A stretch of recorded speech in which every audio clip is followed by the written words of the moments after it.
Hello, I'm going to explain you how I did this synchronization for this party scene with WaveBinder.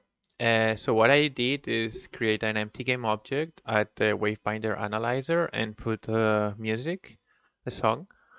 I put 512 samples to have maximum resolution and 100% of sensitivity, and I left the audio bands configuration, like initial setup, as it divides the frequency spectrum in different audio bands that represent different instruments. For example, the audio band 1 is like the kick drum, and the audio band 4 is like hi-hats and clap.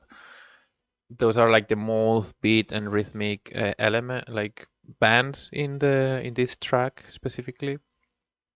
So what I did is I did 3 empty game objects and added property binder group on each of them. And for each of them, I'm controlling different aspects of the scene.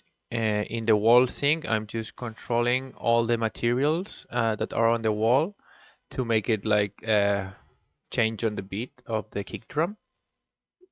So how it works, I'm gonna collapse this. How it works is I added color property binders, and as you can see, you have like float, vector 2, vector 3, vector 4, color, and boolean.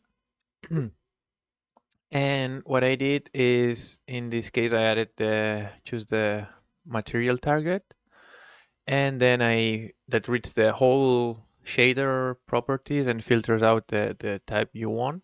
And in this case, I took the emission color of each material and then played with the intensity as it reacts to the bloom effect.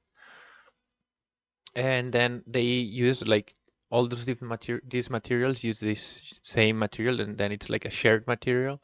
So if I change this instant here, it will change and it will affect all of the materials in the scene.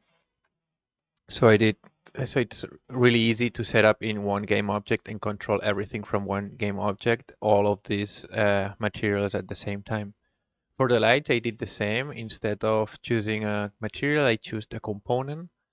And from the light component, I did use the intensity because it's what like give like the light, the actual light. And then I played some I added to the kick drum, others I added to the clap. So there are like different light reactions or light driven elements.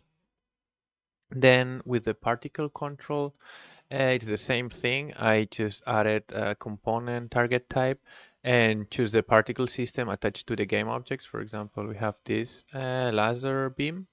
And what I control from this particle system is the enable emission. So in this case, I used a bool property binder. That's you can choose whether it's true over the threshold or false over the threshold.